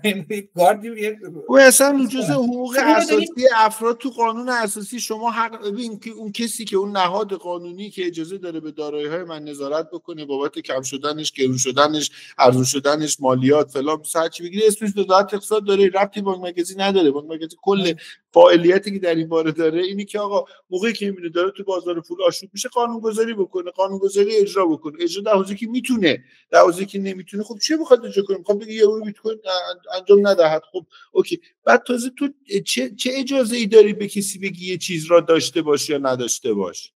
این اون نکته نقض آزادی فردیه. یعنی آره نقض آزادی فردی ولی یکی قانون اساسی. یعنی اصلا قبل از اینکه بگم بانک مرکزی چی کار است توی این قانون اساسی، گفتن آقا من حق دارم اون دارایی رو داشته باشم. حالا نکته بعدی، شما که توی وظایف بانک مرکزی نوشتی حفظ ارزش پول ملی، تو 4 سال گذشته ارزش پول ما رو 1/10 کردی. آیا حاضری درباره کاری که بهت سپرده شده و فقط تو دوره مدیریت خودت انجام دادی دفاع بکنی، یا اینکه بسنجی، یا اینکه نقش بقیه عوامل رو در واقع تعیین بکنی؟ چون شما قرار نبوده که طبق قانون اساسی در مورد اینکه مردم چه دارایی‌هایی داشته باشن نظر بدهی. چرا؟ میتونستی برای مدیریت بازار پولی و مالی عنداللزوم قوانینی رو بدون تصویب مجلس اجرا کنی. یعنی به طور بحرانی تو قانون اساسی نوشته شده وقتی اوضاع مثلا خیلی خاصه بانک مرکزی در لحظه وارد عمل میشه، میتونه قانون رو تصویب و اجرا بکنه. ولی این به این معنی نیستش که شما تمام قوانین پولی کشور رو به صورت بحرانی بانک مرکزی اومده وارد شده باشه. قوانین پولی کشور باید به فرآیند مجلس و قانون و دولت و لایحه و فلان و اینا برسه. اصلا سوالی مگه قرار نیست پول ملی رو این حفاظت بکنه؟ الان مثلا تتر مگه پول ملیه؟ الان تتر سوال اینه، تتر پول ملی نیست، ارز خارجی نیست، طلا و فلز گرانبها نیست. اگر تو داری اینو داری در موردش اظهار نظر میکنی، در فرض اولیه این حرف تو اینه که تو اینو دلار دونستی، تو اینو ارز دونستی. وقتی ارز دونستی داری مناسبات سیاسی اقتصادی منو با دنیا منهدم میکنی، تغییر میدی، بمب میذاری زیرش، خیلی اتفاقای عجیبی اونجا رخ میدی. باید منتظر یه تریگرای دیگه‌ای باشی، باید منتظر یه فشارهای دیگه‌ای باشی، به خاطر اینکه داری یا اینکه داری دروغ میگی. یعنی میگی آقا اوکی این آزاد مردم استفاده کنن، بعد مردم فردا میخوان استفاده کنن نمیذاری استفاده بکنن. یعنی به هر حال این گفته به نظر میاد که عواقب و یه بام و دو هواییه که خودشون هم نمیدونن. من میگم که من به عنوان آدم نصف میدونه، شما ناقدی ما مدافعی، من دارم دفاع میکنم، شما داری انتقاد. ولی اول اینکه من خیلی برام جالب شد حالا اینکه یعنی این پایبندی سوال، اینکه فکر میکنه که این داره قانون اساسی رو انجام میده. هیچ کی تو این کشور پاسدار قانون اساسی نیست. این که اصلا هیچی، اصلا قانون اساسی درست یا غلطش کردن، قانون اساسی میثاق من ایرانیه. آره ولی کسی پاسدارش نیست. یعنی اصلا از خنده داره دیگه. یعنی خود اینا ناقضه. میگم حرف این آدمو گوش کردی، خودت خرید. حتی اون تیکایی که میگه من کارشناسی صحبت میکردم، من گوش کردم اتفاقا تیکاشو تو توییتر البته واقعا 2 ساعت وقت ندارم بشم. بعد مثلا یه حرفای اشتباهی میزد، یعنی که مثلا میگه بازار باید شروع آخر باشه. این مال قدیم بود، آدم میخوابیدن، شروع نداره. بعد این بدتر، یه چیز بدتری، یکی از این بزرگواران نشسته بود با من بحث میکرد، دوباره نمیخوام بگم، فقط دیالوگ رو ببینید، یعنی اصلا حالا آدم مسئول انقدر عالی رتبه نبود ولی به هر حال اثرگذار بود. ببین ذهنیت ایشون، حالا اون مسئولی که داشت صحبت میکرد که از کارمندای دولت بودش، ذهنیتش این بودش که این که تو یه بازاری را میندازی که مثلا شب بعد از این که مثلا بازار طلا تموم میشه یا بازار دلار تموم میشه، اینا هنوز تا صبح دارن چی میکنن، بعد صبح دلار با قیمت اینا شروع میشه، اینا دارن دلار رو بالا پایین میکنن. من گفتم ببین این یه بازار پیش بینیه، 0.1% گردش دلار مثلا این توی 90% یا همون یه عدد خیلی بالای اونجا، این فقط داره مثل کسی که داره. بعد گفتم تو خودتو بذار جای کسی که دلار داشتی یا طلا داشتی. گفتم شب خوابیدی داره تموم میشه مثلا با 100,000 تومان بسیج بخور. گفتم حالا آخر ساعت 2 شب خبر میشه جنگ شده، ترقه شده، این با اون دعوا کرده، اون فوش دیگه، اخبار تشنج‌آمیزی که مثلا موقعیت سیاسی کشور تو خدای نکرد در خطر بود. گفتم خب صبح بلند بشه حاضر دلار تمام قیمت دیشب بفروشی. گفتم میستم قیمت بگیرم. گفتم خب حالا اون فکر کنی آدمی شب تا صبح داشته معامله میکرده، اونم قیمت رو گرفته این قیمت تو گرفت نکرده. اصلا خیلی من سوهل جان، یعنی من واقعا حالا نمیخوام بحث جوری بشه که حاشیه بشه، ولی واقعا نمیفهم منافع کی داره ماکسیمایز میشه، چون حتی دزدام ضرر میکنن این وسط. به نظر من دزد میتونه خیلی وضعیت، یعنی آدم دزدم تو این وضعیت خیلی بهتر میشه. ولی میگم نشانه من کلا حماقت مرکب و این چیزا میبینم، بعضی چیزا رو، داستانا رو، و همین که به وظایف اصلی کسی عمل نکرده و اینکه این حرف خطرناک رو میزنه. من ترجمه بگم که شاید سوال نخواد بگه. الان نزدیک 1.8 میگن 2 میلیارد دلار مردم ایران تتر دارن، مثل اینکه یه عدد اینجوریه، نمیدونم درسته سوال؟ من این خیلی تخمینه، اگه اشتباه میگم منو ببخشید. خیلی کفه. خب خیلی بیشتر. من مثلا آره من رو بیشتر دیدم. خیلی اینی که بانک مرکزی اینو به عنوان یه asset کلاس معتبر میدونه برای کشوری که تحریماش به این شکله، بالقوه داره این گرین لایت و این چراغ سبز رو میده به اونور میز که یه اتفاقی بر بیفته. یعنی میتونه هرچند که همه منتظرشن که این اتفاق بیفته و همین الان هم پیچیدگی وجود داره برای کسی که من نگران بانک مرکزی نیستم، من نگران دارایی مردمم. خب بالاخره برای اینکه حفاظت کنه خودشو در برابر توحش تورمی اول سویچ کرده روی این و اتفاق خاصی هم باشه ننداخته که به اقتصاد کشور ضربه بزنه. تو همه در خدمت اقتصاد به نظر من تو کلانش. ولی دیگه حالا نمیدونم، حالا امیدوارم که ما الان که داریم اینو ضبط می‌کنیم ایشون رئیس بانک مرکزیه، نمیدونیم ممکن پخش بشه هم گفت نباشه ولی کلا چیز دیگه خطرناکه حرفا. همین یه جمله هم گفت آقای فرزین خیلی برام عجیب بود، یعنی همون جمله رو که شنیدم کلا قطع کردم واقعیت. گفتش که آقا ما پلتفرم‌های طلا رو قبول نداریم. آره چرا؟ خب الان چیکار کنم الان؟ چی شد الان؟ آقا یه سوالی، اصلا پلتفرم طلا چرا الان کار کنه؟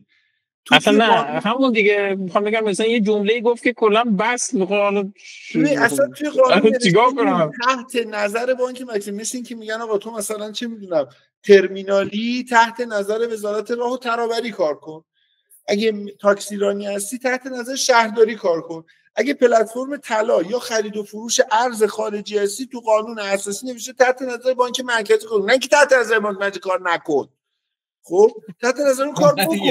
یعنی تو میخوای کار بکنی، اونم وظیفشه، شغلشه، مسئولیتشه دیگه. تو یک صادق باشیم. یعنی تفکری که من حالا به همه جای مملکت نمیخوام بسش بدم به راحتی اینا، چون حدود سقوط بیشتر کمتر داره، ولی که تفکری که میاد میگه کانال تلگرامی مثلا قیمت دلار رو تعیین میکنه، نه من فلان سایت تعیین، این دیگه ازش انتظار چیزی نکرد. چرا اینو تکذیب نکرد؟ آقا یه سوالی، چرا یه آقای تاجری که در واقع این روایت رو از شما گفته، چرا تونسته وقت ملاقات با شما بگیره و شما رو همچین سوال جوابی بکنه؟ تو چه جلسه این کسی که وضعیت حقوقیش اینطور معلوم نشده بوده این وقت ملاقات رو از شما گرفتین سوال جواب که شما هم جواب دادی، اونم اومده جواب اینقدر ضایع تو رو نقل کرده، بعد ما داریم بهش میخندیم تو چرا هیچی نمیگی؟ نه بسی، بعد رفتی گفتی که من بستم، هر شد سایت رو بستم، کانال تلگرام رو اینو نشنیده بودم، این آخری که میگی رو نشنیده بودم. دیگه گفتیم بس، گفت بستنش این سایت رو دیگه نمیتونستی بری توش. ملت که مثلا صبح ساعت 10 میرفتن قیمت مثلا چیز میگم، من نمیفهمم اینا رو و یه دارم یاد نمیافتم که توی مملکت خیلی چیزه، خیلی اعتراضات منطقی نیست. احتمالاً اگر این کارا به نظرشون منطقی میاد این اعتراض منطقی نمیاد دیگه. حالا دیگه میگم توی گفتگو دیگه جمشید بسم الله مظلومین و فلان این داستانا الان اگه یه مخل اقتصادی با اون استاندارد بگیرن با بمبارانش کنن، یعنی به 52 اینا به 2 اینا بیاد بزنن مثلا یه رو که مجازات خیلی مثلا این همه استی که کاربرا تو این چند وقتی که این دیالوگا رو افتاده از اکسچنج ایرانی برداشتن بردن اکسچنج خارجی، همش در خطره، به خاطر اینکه اینا مجبورن اونجا خودشون یه آدم غریبه دروغکی معرفی کنن. تو نمیتونی بگی من محمود رضا فرهادی ام، باید یه اسم خارجی یا با یه آدمی که واقعا خودت نیستی رو ببری بخوای که حالا اون شاید به تو این سرویس رو برنگردونه، یا اینکه یه اسمی که اصلا وجود نداره رو بسازی که کلی ریسک دروغ گفتن و بلوکه شدن پول و فلان داره. نمیدونم میتونست اینجا پیش خودمون باشه، میتونست امتر باشه، ولی به جاش آخه یکی از نگرانی‌های کسب و کارهای تبادل هم این بود، حالا بس صداشون اگر میشه گفت، این بودش که ببین فرآیند مثلا قانونگذاری این کسایی که در واقع دارن یه مقداری دارایی مردم پیششونه، معمولا اینجوری که قانونگذار میگه آقا این دارایی که پیش تو رو حجم زیادش یه کاری کن که مطمئن شیم از بین نمیره، حالا مثلا برو بذار تو بانک یا یه سپرده‌ای کن یا فلان. اینا اومده بودن توی اون دو پیشنویسی که پیشنهاد دادن، دو بارم تا حالا تو دو تاریخ مختلف تو پیشنویسی پیشنهاد دادن که آقا اسم بردن از شرکتی که آقا این داراییاتون اگه می‌خواید من بهتون نظارت بکنم 70-80% داراییاتون باید بذارید تو شرکت فلان سهامداراش به شخص چند نفر از مدیران بانک، یعنی نه بابت سمت.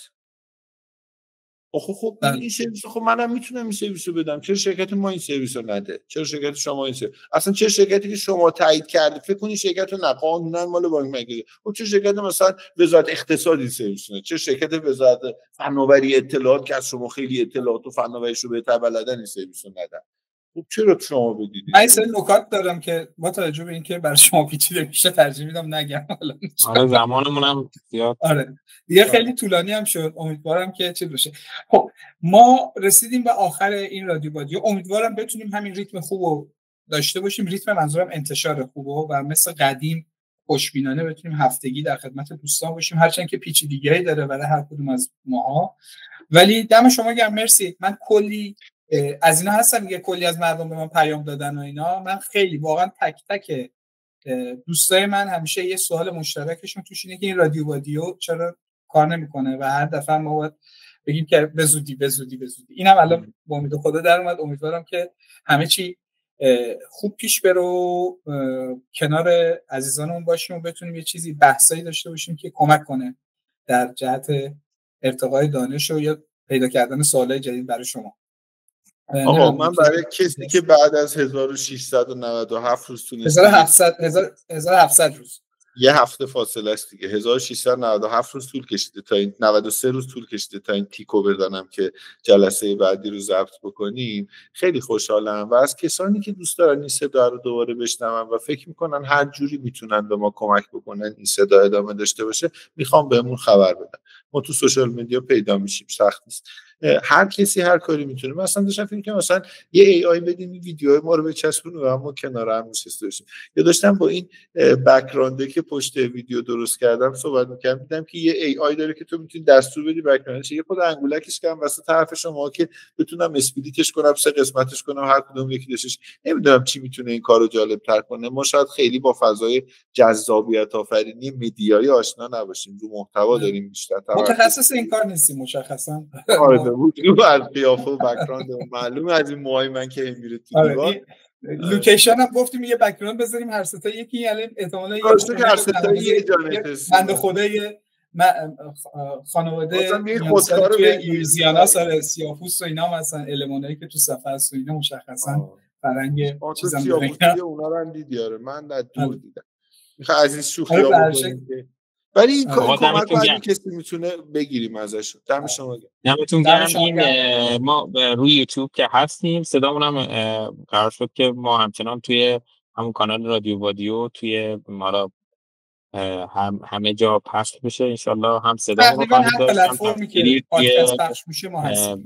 یوتیوب هم خواهیم بود. نظراتتون رو هم بدید که ما هم حال کنیم. دمتون گرم. دم شما گرم. خدا نگهدارتون باشه. مخلصی.